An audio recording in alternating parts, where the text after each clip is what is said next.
Olá, valeria a pena debater com os esquerdistas se nós fôssemos de direita? Ou valeria a pena debater com os direitistas se nós fôssemos de esquerda? Esta é uma boa pergunta sobre a qual vale a pena conversarmos aqui nesta série de conversas sobre comunicação.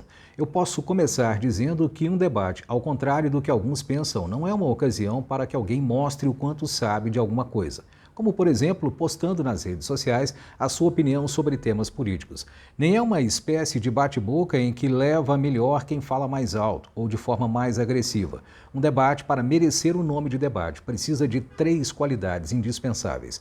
Ele precisa ser racional, isto é, baseado na razão. Ele precisa ser ético, isto é, considerar valores humanos no momento em que vai ser feito.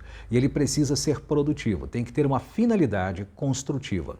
Nós podemos dizer também que um debate não se faz sobre questões individuais, e sim sobre questões de interesse público. Isso é fundamental para que nós compreendamos a necessidade de que o debate aconteça de forma adequada, porque depende, por exemplo, de um bom debate público a respeito de questões públicas, a própria democracia em que nós estamos. Não pode haver uma boa democracia, um regime baseado na vontade da população se não há debate. Isso é absolutamente indispensável. Como é então que nós poderíamos, do nosso ponto de vista individual, contribuir para que a democracia flua, isto é, contribuir para que os nossos debates fossem melhores? Evitando 3 problemas, nós conseguiríamos isso.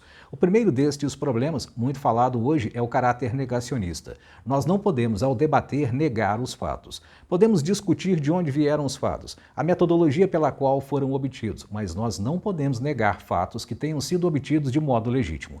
Isso seria negacionismo e é impossível debater algo de relevância pública com os negacionistas. Em segundo lugar, seria importante, decisivo mesmo, que o debate não fosse unilateral. Eu não posso debater de maneira unilateral e aquele ou aquela que comigo debatem também não podem fazê-lo. Unilateral, como o nome indica, é aquele discurso que tem apenas um lado, que considera apenas um lado. Ora, se algo está sendo debatido é porque tem pelo menos mais de um lado. Quando nós partimos deste princípio, seremos, por exemplo, capazes de realizar concessões. E o que são concessões? Concessões são concordâncias parciais com o ponto de vista contrário. Quando nós dizemos que, embora você esteja certo em A, está equivocado em B e em C. Isso não tornaria o nosso discurso incoerente? Muito pelo contrário. Isso iria qualificar, melhorar aos olhos das outras pessoas o nosso discurso, porque só são capazes de concessões, isto é, de concordâncias parciais com o ponto de vista contrário, aqueles que são racionais e que são éticos, aqueles que estão buscando um debate produtivo. Em terceiro lugar, seria fundamental que nós, além de não negarmos os fatos e de sermos capazes de negociar as nossas posições, fazendo concessões ou concordâncias parciais com o ponto de vista contrário, seria fundamental que nós também evitássemos o caráter autoritário do nosso discurso ao participar de um debate. O que eu chamo de caráter autoritário é aquilo que se verifica quando eu entro num debate ou num diálogo querendo apenas que as pessoas concordem comigo, pensando que aquela é uma oportunidade de eu me expressar e pronto. Definitivamente não.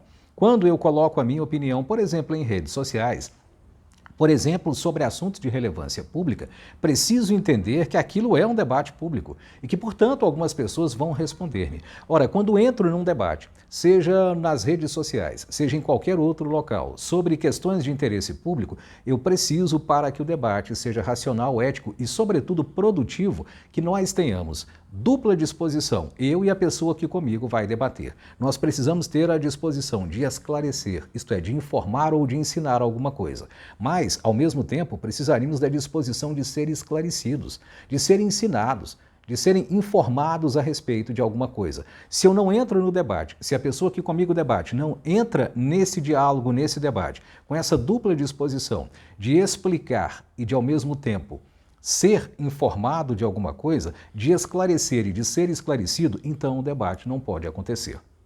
Se eu não tenho, de fato, um debate em que eu considero essa dupla possibilidade de ensinar e ser ensinado, um debate em que eu respeito os fatos e eu sou capaz de concordâncias parciais, isto é, de um raciocínio não unilateral. Se eu não consigo essas 3 condições, a minha resposta à pergunta inicial então seria: não valerá a pena debater com ninguém se estas pessoas, assim como nós, não estivermos de acordo quanto a esses 3 pontos.